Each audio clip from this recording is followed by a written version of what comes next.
Hello, guys. Welcome to a new episode of the Real Football Talk. Today, we'll be discussing the great win by Chelsea away at Atletico Madrid. I have with me Adil and Maruf. We'll be discussing everything that's happened in the game and tactically drill down what happened. Adil, I want to start you off with how both teams lined up and how tactically they lined up to kind of nullify each other.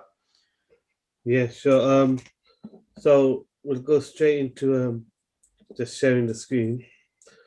But so both team, which was a surprise, especially with Atletico, was because they actually changed their shape for this game, which was a bit of strange. So recently they've been playing 3-5-2, which is what they ended with the match.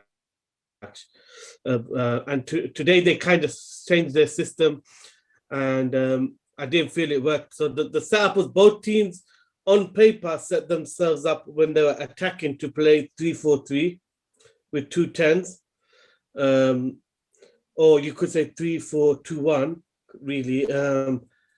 But in effect, what happened was the reason why Atletico struggled today, and I thought Chelsea, but they were much the better team.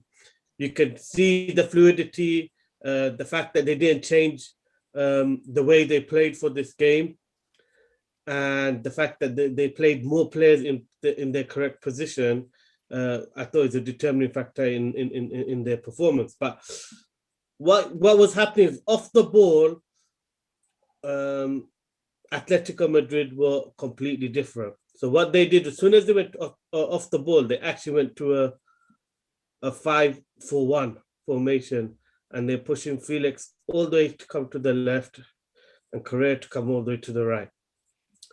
So what that did was that made their football, when they broke out, a bit dysfunctional, because the players are already set in their positions. So and it's not even their favorite position. So even though they could do a job, even when they broke out, because it's not their favorite position, they struggled to get any quick counterattacks going. Because as I felt, this system off the ball caused them a lot of problem, and they retreated. They played deep. As for Chelsea, what Chelsea did was they stuck within their system. They pressed high and they stayed high up the pitch. They held a high line. So when they were winning the ball, more often than not, they're winning it high up the pitch and not necessarily. So if we just go into the match a bit more, how the setup, what you begin to notice in the game is that Chelsea's fluidity is there because the players are playing. So if we're just going to go to the formation in which they went to off the ball, what you notice is how deep the setup of Atletico Madrid is, and it just doesn't allow them to get a foothold. Because even when they do you think they pay too much respect to the Chelsea side? Is that what it was, or was it just one of those things? I think that is the formula in which that's worked for Atletico in Europe a lot. Is this formula of actually play, grinding out results, and they're comfortable in this situation. They are completely comfortable with the idea of having, having to chase it in the second leg away from home. I feel like the team prefers that scenario. So yeah, so if you look at it, that was basically the game where you're seeing it, even when Chelsea lost the ball, they weren't retreating too much towards the box. They're looking to win it high up. You're seeing Rudiger winning the ball in these areas too, and Azpilicueta. So they really stuck to their principles, and Atletico didn't. So I think that the result was definitely what Chelsea deserved. If they had better final ball, they could have really punished this Atletico. I was really disappointed with Atletico Madrid's performance, and if you count it now, you got Llorente out of position, you got Correa out of position, you have Felix at a position, you have Lemar at a position. That's 4 players playing in a position that they shouldn't be. And a lot of times when it broke, you saw that in the attacks. That fluidity was in there, the movement was in there, the understanding was in there, the chemistry was in there. Obviously, they still have a threat because if you look at the 2 teams, Atletico does have better end quality at the top end of the pitch. You know, those players are you'd want them the chances to fall to them more than a Chelsea player. You know, you'd back the Atletico players, but so they still carry the individual threat through the individual quality. And you just have to wonder when Chelsea do improve. And if you look at the Chelsea line, Hudson-Odoi, Young, and improver, still got a level to go in terms of final ball and understanding the game. Same with Mount. Mount was amazing as soon as he came to the box. Everything outside of the box, everything the build up, for me again, was man of the match, best player on the pitch. As soon as he gets in the box, everything gets a bit rushed. It's not a planned attack. Giroud has got experience. Werner, inexperienced and young. Alonso, not really an attacking midfielder, but even when he was the one player who was looking up to play a pass, but the quality was, rubbish at the end of it.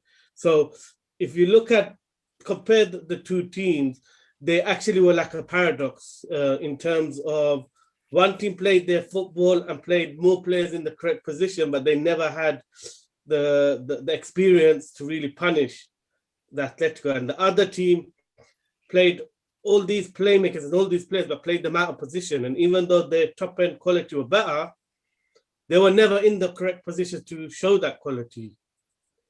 So it's quite a fascinating game from a tactical point of view. Maruf, do you think Atletico Madrid missed a trick here? Obviously, what Adil showed with their tactic and having players. Do you think, obviously, being a home team, it gives an impetus to kind of go and get the win, get a goal, and obviously they're trying to not allow Chelsea to score a goal. But do you think they should have been a bit more braver? I think, well, technically, it's not a home game. They were playing in Budapest, I think, weren't they? It qualifies as a home game because yeah, I think the feel and the pitch and everything else is a lot different. But from my perspective, I think Atletico paid far too much respect to a naive Chelsea side. I think had Chelsea had a bit more experienced team, I think the result would have been a lot different. Had Chelsea had a clinical striker on today, result would have been a lot different. I think from Atletico perspective, besides Suarez trying to attempt a few things, I just saw the ball going from center to right to left, back to center, back again. The amount of passes Oblak received was ridiculous from defensive mid position, unnecessary. But again, like how Adu said that, I think it might have been Chelsea's tactic. Chelsea kind of crowded that middle a little bit, pushing Kovacic and Jorginho. Yeah, they kind of gave the front 3 a bit more freedom, saying, you know what, press, we're behind you, press. So that was a massive factor as well. But overall, I think the right team won. But it was a horrendous game, I would say, from a final third perspective. I think there were quite a few chances that just went begging. I think Werner had a very good chance. I think it was towards the end of the first half, where I just felt as if he arrived to the box a bit late. It's not a proper striker's instinct. And same again goes for, I think it was Thomas Lemar when Suarez crossed it in. You got to read the game a bit better. He arrived to the box again far too late. Yeah, so I really think probably Atletico's, the way they set up and the way they went off the ball, they were 5-4-1. I think they're playing to their strengths, which is they're comfortable. They played for 0-0 today, and then they're really comfortable in that scenario of having to where it's 0-0 and the onus is on the other team to open up. They play on the counter, poach a goal, and then play attritional time wasting football. So I think Atletico suffered for their negative approach to the game. And yeah, it's a far more exciting second leg now. Do you think, Adil, do you think Madrid still have a chance? Because it's only a goal that they need. Even though Chelsea might not come out as openly as if it was 0-0. But do you think, obviously, Atletico being Atletico Madrid, they're going to get back again? And this is a Champions League. You can't rule anything out. But if I just base it on today's performance, I would be confident in saying this Chelsea team has too much for Atletico Madrid. Especially if it's anything like, if they go back to the 3-5-2 with Lemar pushing on as a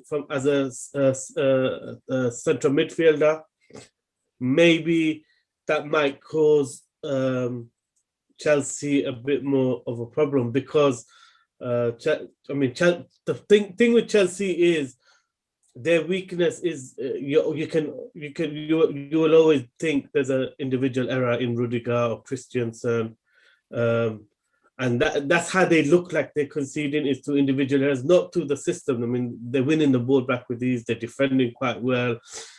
It's a well-drilled team at the moment. So it depends on Atletico whether they're going to be brave enough to play in their and trust their system. If they do, they can. But if I be honest, I think Chelsea have got the leg this tie down. I can't see. you don't seem to agree, to worry about. Nah, I don't know. It's just Diego Simeone's record and Thomas Tuchel's record with PSG. You know, that's why I just feel as if though is when it comes to knockout stages of Champions League, I see it as a 180-minute game.